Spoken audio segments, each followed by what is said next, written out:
Boa noite a todos, como vocês estão? Acabei de ver um artigo no canal Terça Livre, logo Terça Livre, um artigo escrito por Guilherme Galvão Villani, desculpe, que ele, em seu ponto de vista, ele é contra o asfaltamento da BR-319, porque o governo brasileiro teria outras prioridades. Eu li o artigo com uma enorme surpresa. E eu fico triste porque pela primeira vez eu vejo que o Terça Livre erra e erra muito feio em alguns pontos que eu quero elencar.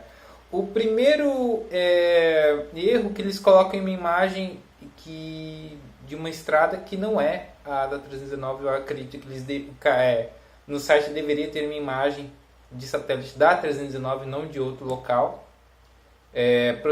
Possivelmente é da Transamazônica, então eles confundem a BR-230 com a BR-319. Eles fazem essa confusão. Então, ele critica o fato do ministro Tarcísio de Freitas ir na expedição junto com o Wilson Lima, que é governador do nosso estado vizinho, o Amazonas. Então ele faz uma crítica no seguinte ponto, que o governo brasileiro teria outras prioridades e que um custo é muito alto. Eu entendo que é um custo altíssimo, mas vejamos, também somos brasileiros. E ele fala, e eu vejo que ele não tem nenhuma informação. Eu acho que ele começa assim, num trecho bem assim. A rodovia em uma área inóspita que já consumiu 150 milhões de dólares no regime militar e R$500 milhões no governo Lula e Dilma, agora virou prioridade para o governo. E muitas pessoas do estado do Amazonas votaram no Bolsonaro por causa disso. Ele fala bem assim, nada contra a população de Porto Velho e Maitá, que somados atinge 400 mil habitantes. Aqui ele comete um erro que é a população de Porto Velho, só Porto Velho, está estimado em 530 mil habitantes. Maitá tem quase 50 mil habitantes, então não atinge só 500 mil habitantes. E por que ele não citou Manaus? Porto Velho Porto Velho e o Maitá já estão integradas ao Brasil.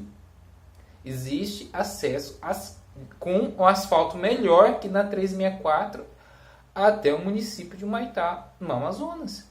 A estrada, eu já fui em Humaitá. A estrada é perfeita até lá. E Porto Velho aqui em Rondônia, porque ele fala como se Porto Velho e Humaitá estivessem isolados.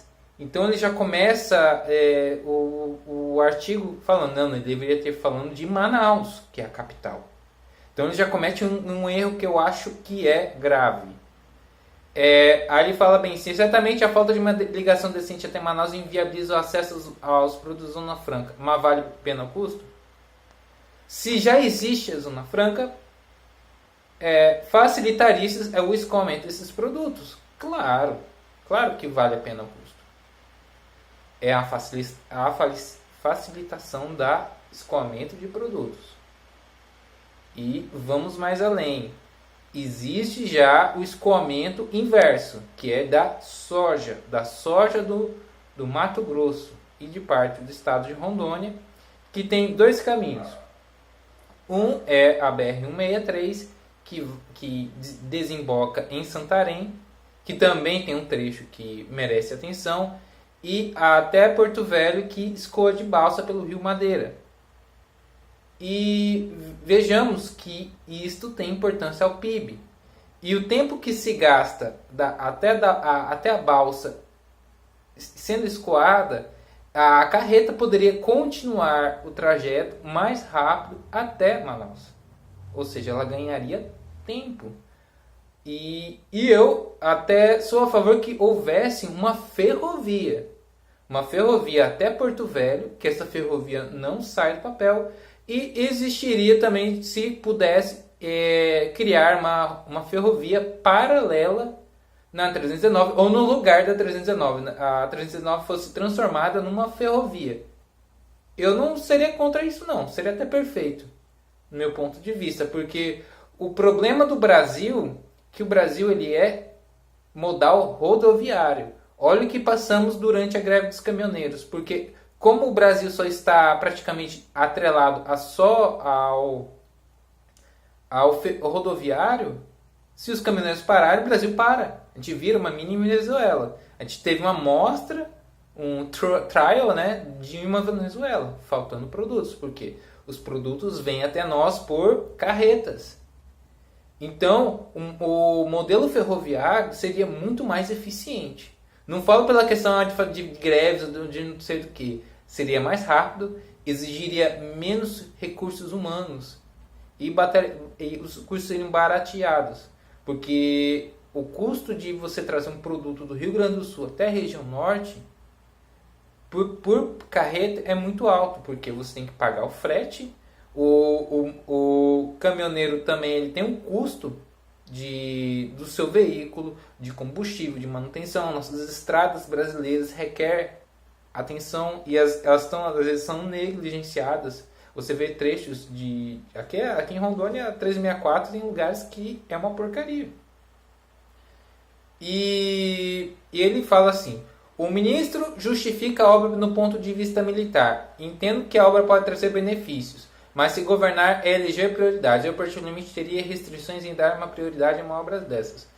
Aí ele fala bem assim: primeiro, por conta da complexidade em construir uma rodovia que suporte as intempéries da região. Mas ela não vai ser construída, reconstruída. Ela já foi asfaltada. Acontece que o asfalto foi destruído. Os balseiros implodiu pontes. O asfalto foi destruído propositalmente. Há relatos disso. Não foi porque se acabou com o tempo, não. Eles foram lá e tacaram dinamite. Tem documentários que falam, pessoas falam, não, eles mandaram destruir criminosamente. Porque o lobby da balsa lá dá muito dinheiro. Segundo, abrir um rasgo asfáltico no coração da Amazônia facilitar o aparecimento de todos os problemas causados pela extração de madeira. Não é abrir o rasgo, seu animal, é asfaltar. Como que o Terça Livre contratou um cara desse? Ô Alan dos Santos, ô Ítalo Lorenzon, que negócio é esse, velho? Esse cara aqui tá parecendo um lacrador da Folha de São Paulo. Pelo amor de Deus. Cara, que matéria mais desinformante, cara, do Terça Livre, que decepção. Causado pela extração, madeira e garimpo, pecuária e garimpo. E essas coisas já não acontecem com a sem estrada? Entre eles, desmatamento, poluição de metais pesados e conflitos de terra. Já existe extração de ouro há muito tempo com ou sem estrada. Conflitos de terra já existem no Pará com ou sem estrada. Ainda que o ministro justifique que emenda tecnologia para coibir a ocupação desordenada na região, crê que não vale a pena correr o risco. Ué, mas tudo tem riscos. Terceiro, não teria um problema de infraestrutura mais grave? Sim, mas esse também é um problema de infraestrutura. Ou você acha que Bolsonaro deveria acabar com a Zona Franca? Que eu acho que não deveria acabar com a Zona Franca, mas dar incentivo a outros locais. Aí como eles vão ver, porra, é mais viável aqui do que lá, aí acaba lá. Mas como tem esse lobby da Zona Franca, que eu acho uma coisa muito complicada, aí é aquela coisa, dá um incentivo lá, aí não tem infraestrutura, mas é produzido lá porque lá não tem IPI. Aí o que acontece? A gente paga caro, o consumidor paga caro do mesmo jeito. Mas o que acontece também, eu vejo, o pessoal de São Paulo acha que só tem que ter indústria só em São Paulo. O pessoal do Sudeste é muito egoísta. Eles acham que o Norte tem que ser tipo, é igual aquele babaca do Enzo, temos que viver de turismo, fazer turismo com as árvores, aqui não tem que ter produção não. É totalmente antagônico ao Alan dos Santos, que foi ao Pará, falou lá que o pessoal do Pará quer ganhar dinheiro, quer crescer. Aí me coloca um jornalista desse que tem informações, tem uma matéria tão mal feita como essa, eu achei muito mal feita. Aí ele fala bem assim, do ponto de vista humano, a questão do saneamento básico, coleta e destinação adequada ao lixo são os maiores danos de muitos brasileiros. Só que daí você entra no esbarro. É competência de quem? É dos municípios. É competência municipal. Coleta e saneamento é competência dos municípios. São os municípios que não estão fazendo a parte deles. Eu acho que ele deveria se informar mais. Crianças que nascem e crescem em lugares sem água e esgotos na tratada não desenvolvem adequadamente o cérebro. Concordo. Pois o corpo gasta energia em atacar as enfermidades. Depois que procurou isso no Google para colocar. Limitando o desenvolvimento intelectual e físico de milhares de brasileirinhos. Puta que pariu. Nós sabemos disso. Dá para ter as duas coisas. Acontece que esta parte, que eu defendo que tenha que ter um saneamento, do meu ponto de vista, que eu tenho formação em engenharia ambiental. Eu defendo o saneamento básico. É importante sim. Mas não quer dizer que a estrada não deixe de existir por conta disso. E com a reforma da Previdência, vai sobrar recursos para investir nas duas áreas. Então, eu acho que o texto desse cara foi totalmente desinformante. E eu fico extremamente estarrecido. Aí ele fala bem assim, do ponto de vista logístico, ferrovias, hidrovias, dutos e armazenagem devem ser prioridades em um país continental que por décadas priorizou um modal rodoviário mais eficiente. A questão não é o modal rodoviário, é ter só um modal. Acontece que no Amazonas, o modal hidroviário, ele se torna mais caro porque ele é exclusivo. Entendeu? Não existe opção no estado do Amazonas. A maioria dos municípios, dos 62 municípios do estado vizinho, só tem acesso ou por hidrovia ou aeroportos. Um voo para lá é caríssimo. Então a questão não é, mas como rodovia é ruim, não pode ter rodovia lá não, já porque rodovia não presta. A questão é que as coisas são caríssimas em certos locais daquele estado porque não tem acesso. O acesso rodoviário, neste caso, a certas viagens, poderiam ser mais eficientes. Uma viagem de barco de Manaus a Tefé demora quase 3 dias, porque ele vai subindo o rio Amazonas, subindo o rio Solimões, inclusive. E se houvesse uma estrada circundando o rio, quanto tempo seria feito isso? Mas é claro, as pessoas elas enxergam só isso aqui.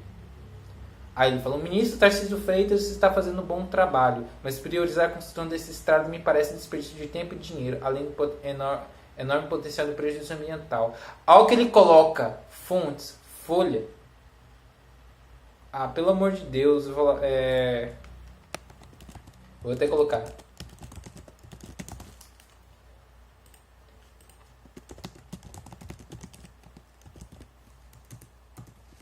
Eu vou até colocar meu comentário.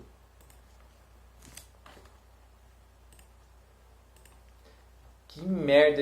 Eu coloquei, que lixo de matéria. Essa matéria foi um lixo. Me desculpe, Terça Livre, me desculpe, Alan dos Santos, mas este seu colunista cagou no pau. Beleza? Cagou no pau. Assim, a questão tudo tem impacto. Mas ele colocou informações incompletas, colocou uma matéria com seu ponto de vista praticamente particular. É realmente decepcionante. Eu acho que o senhor Guilherme Galvão Villani mandou muito mal. E o Terça Livre também. Eu acho que o Alan... o Alan, o Ítalo, não sei, deveriam pensar melhor. E tem alguns comentários aqui que até fala bem aqui, ó. Vivi 24 anos e meio em Manaus, eu sei do impacto socioeconômico, político até cultural que essa obra trará à região norte. Quem não tem conhecimento estratégico da realidade local deve se informar antes de pronunciar. Artigo infeliz. Eu não estou defendendo Manaus. Eu estou defendendo a verdade. E olha que o cara comentou. Péssimo artigo vindo de uma pessoa que não conhece a região da cidade de um povo isolado do seu próprio país. Faz o seguinte, plante árvores sobre as rodovias de grandes cidades. Isole grandes metrópoles, que em breve a natureza tomará de conta. Aí o cara bem assim, com mais de 60% do Brasil preservado, segundo a Embrapa, usando dados do CAR, e apenas 7,6% das terras brasileiras utilizadas para a agricultura, segundo a NASA. A quem interessa manter os recursos naturais do Brasil longe dos brasileiros Essa narrativa de preservacionismo xiita só cobiça os globalistas. Seríamos campeões mundiais em preservação só com os atuais parques ambientais e reservas legais. E já que determinadas áreas já até podem baixar para 30%, que mesmo assim causaria inveja ao mundo afora, que preserva muito menos. Sejamos racionais. Eu sei da importância de preservar a Amazônia, mas devemos também ver o custo humano. Mas esse pessoalzinho do Sudeste quer que o Norte se foda. Vocês da região do Sudeste, vocês olham com desdém pra gente. Infelizmente. E Terça Livre, poxa, tá parecendo um artigo da Folha. Decepcionante. Forte abraço.